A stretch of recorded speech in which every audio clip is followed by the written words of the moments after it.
le peuple français a une chance, nous avoir. Oui, mes amis, il y a bien d'autres pays d'Europe où ce que nous sommes comme culture, comme famille, n'existe plus ou n'est plus organisé. C'est le cas de nos malheureux amis italiens.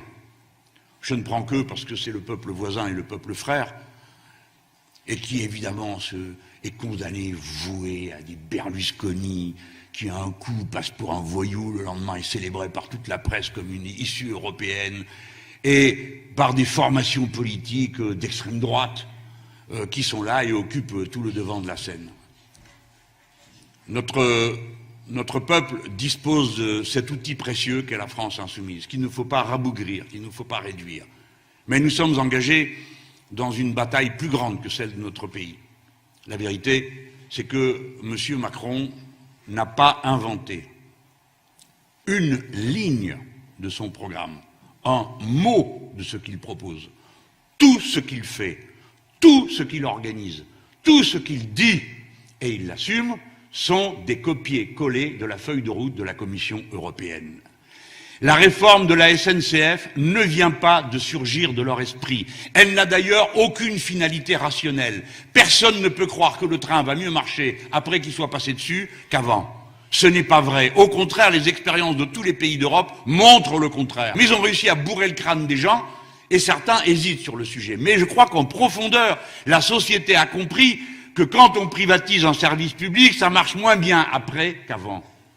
Les gens commencent à comprendre en profondeur que c'est un pillage que la privatisation que prépare cette disposition.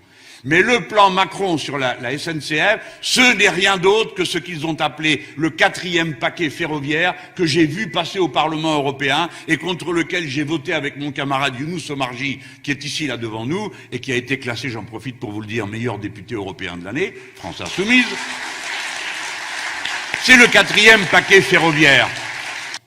Et quand j'ai dit que la totalité des déclinés de la Commission européenne, que ce que nous sommes en train de vivre en ce moment dans la grève des cheminots, c'est le début de la campagne des élections européennes. Et il faut que les gens le comprennent.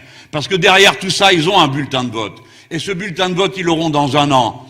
Et ce sera un référendum pour ou contre continuer cette abominable destruction de l'État, de la République et des fondamentaux de notre vie en commun. Le dire, ce n'est pas être anti-européen, faut-il le répéter. C'est au contraire vivre fondamentalement l'internationalisme qui nous assume. C'est-à-dire que ce que nous mettons en avant, nous, c'est ce que nous avons en commun avec les autres peuples. La demande de protection sociale, la demande d'école, la demande de transport public, la demande de soins pour l'écosystème. Ça, nous le pensons tous, que l'on soit danois, que l'on soit allemand, que l'on soit français, espagnol, portugais. Et nous, c'est à ça qu'on s'attache, à cette communauté de destin. Tandis que sont de pauvres petits serviteurs sans imagination, sans conscience, d'une utopie destructrice qui s'appelle le libéralisme. La politique qui se pratique en Europe est celle qui convient au gouvernement de droite allemand de Madame Merkel. Et quand je dis allemand, je veux bien retirer l'adjectif si vous me trouvez comment on fait un adjectif avec Merkel et droite. Oui, le gouvernement de droite. Dans les négociations internationales, la seule chose que fait l'Europe en face de Trump, pour prendre que cet exemple, qui a décidé de mener une guerre commerciale, c'est de défendre le fait de pouvoir vendre des bagnoles et des machines-outils qui correspondent aux intérêts de la bourgeoisie allemande. Voilà la vérité. Dans le contact avec les pays d'Amérique latine, de Mercosur, l'Europe ne défend strictement rien et a sacrifié sa propre agriculture au profit d'une agriculture productiviste, chimique et tout ce que vous voulez, pour qu'on maintienne le droit de vendre des voitures et des machines-outils au Brésil et à l'Argentine. Autrement dit, l'Europe dans laquelle nous sommes inclus, ça n'est pas l'Europe d'un partenariat, comme ces gens se le racontent, avec un romantisme à 2 balles sur le couple franco-allemand.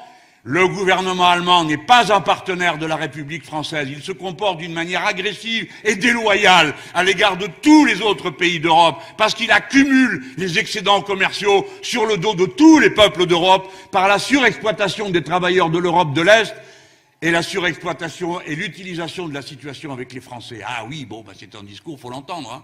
Il y en a assez d'arrondir les angles, de ne pas dire les choses, de ne pas montrer ce dont il est question.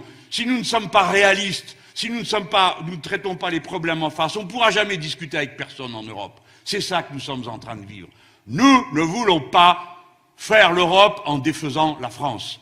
Et nous voulons refaire une France sociale, du service public et des intérêts communs, parce que c'est ce qu'il y a de meilleur pour tous les peuples d'Europe. Si nous battons Macron dans la bataille sur le chemin de fer, tous les travailleurs de toute l'Europe, Allemands, Danois, Finlandais, Lettons, Espagnols, Portugais, Italiens, Grecs, se frotteront les mains et diront « Bien joué les Français, merci pour le service que vous nous rendez ».